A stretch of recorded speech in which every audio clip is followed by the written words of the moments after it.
Que la paix du Seigneur soit avec vous. J'espère que vous allez bien. Ça fait longtemps sur la chaîne. Que le Seigneur vous bénisse abondamment. Aujourd'hui, on va aborder un point parce qu'il existe un roman appelé Da Vinci Code qui met en avant une prétendue relation qui aurait eu lieu entre ce qu'on appelle Marie-Madeleine et Jésus-Christ. C'est-à-dire que Marie-Madeleine aurait été la femme de Jésus et qu'ils auraient même eu un enfant qui s'appellerait Sarah. Ça a été popularisé effectivement par Da Vinci Code de Dan Brown qui est un écrivain. C'est un roman et ça donnait suite à un film qui s'appelle également Da Vinci Code qui a eu beaucoup de succès au cinéma et qui met en avant une théorie selon laquelle Jésus-Christ aurait laissé une descendance. On va examiner cela à la lumière des Écritures parce que comme on le dit souvent sur la chaîne, le but pour nous est de présenter le véritable Jésus et non un Jésus qui a été contrefait, qui a été présenté par des gens qui ne le connaissent pas vraiment. Et comme l'a dit Pierre dans 1 Pierre 3 verset 15, on doit être prêt à répondre avec douceur et respect de quiconque demande raison de l'espérance qui est en nous. Comme si on discrédite le nom du Seigneur Jésus-Christ, on discrédite la foi chrétienne, donc il est important que nous puissions être ses témoins, ses défenseurs, comme le dit Actes chapitre 1 verset 8. Que la paix soit avec vous, ayez vos Bibles près de vous afin de vérifier toujours les versets qui seront cités. Amen. Donc, est-ce que le Seigneur Jésus-Christ, durant son ministère terrestre, aurait pu avoir un enfant, aurait pu avoir une femme? Est-ce que la Bible admet cela? Déjà, d'un point de vue historique, il faut que vous sachiez qu'il n'existe aucune preuve historique que Jésus-Christ avait une femme,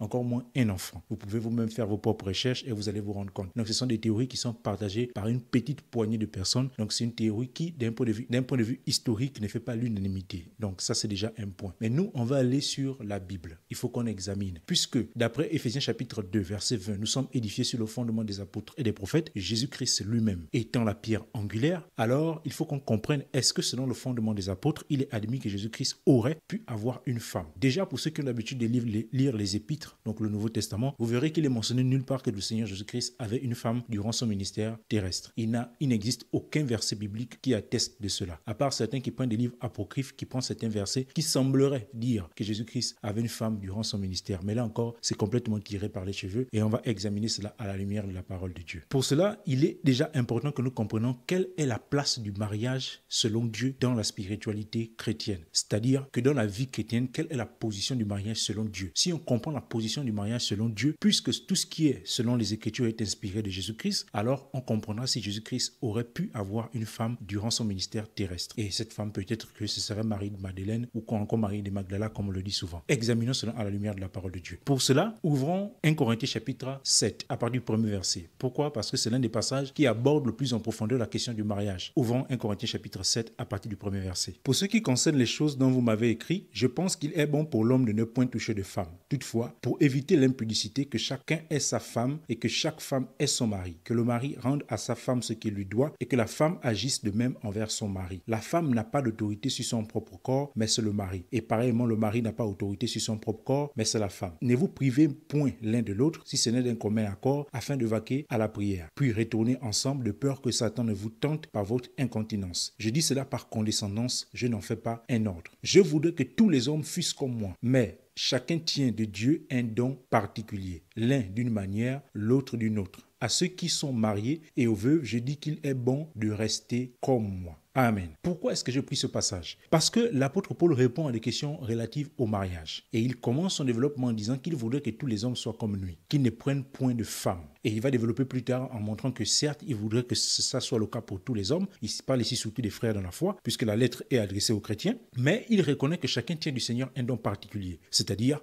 que tout le monde n'a pas reçu la capacité de rester célibataire. Parce que je voudrais bien noter que l'apôtre Paul n'avait pas de désir sexuel. Il n'avait pas envie de femme. Il n'avait pas envie d'homme. Bien sûr, ça ne se pose même pas comme question parce que c'est complètement hors contexte et contre nature. Donc, il n'avait pas envie de femme. Il n'avait pas envie de mariage. Donc, si on comprend bien ce passage, on comprendra donc que selon les Écritures, le célibat est beaucoup plus prôné que le mariage. Le mariage est mis en avant par l'apôtre Paul dans le sens de contenir l'incontinence, c'est-à-dire le fait de brûler de désir. Au lieu donc de rester dans cet état, l'apôtre dit il vaut mieux se marier. Vous comprenez? Donc, selon l'apôtre Paul, selon le Saint-Esprit, pas selon l'apôtre Paul, vous verrez bien qu'il encourage les hommes à rester célibataires. Parce que lui, il a reçu de Dieu ce don-là de ne point avoir besoin de mariage, de ne point vouloir de mariage.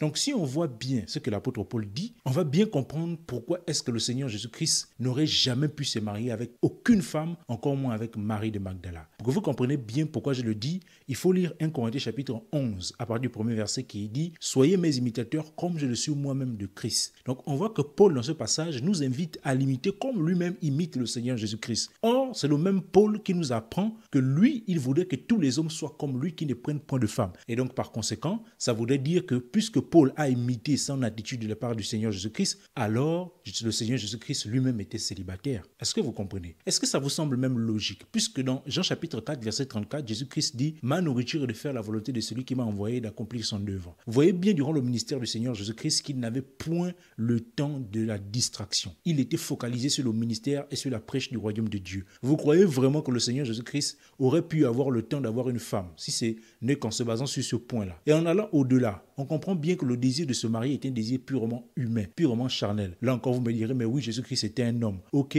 il était un homme, mais un homme qui n'a pas péché. Donc vous comprenez bien que certes, il avait des besoins humains, tels que la soif, tels que la faim, tels que la souffrance, tels que la tristesse, mais ces besoins avaient des limites, en ce sens que Jésus-Christ n'a pas péché, par exemple. Donc il n'aurait pas pu avoir une femme, sachant que, d'après l'apôtre Paul, quand vous lisez bien, il vous développe dans 1 Corinthiens chapitre 7 que toutes les personnes qui se marient auront des tribulations dans la chair. Je vous invite à lire tout le chapitre. Toutes les personnes qui se marient auront des tribulations dans la chair et c'est ça qu'il voudrait nous éviter. Donc vous comprenez bien que si l'apôtre Paul, durant son ministère terrestre, s'est abstenu d'avoir des femmes, pourquoi est-ce que Jésus-Christ, lui, aurait eu une femme?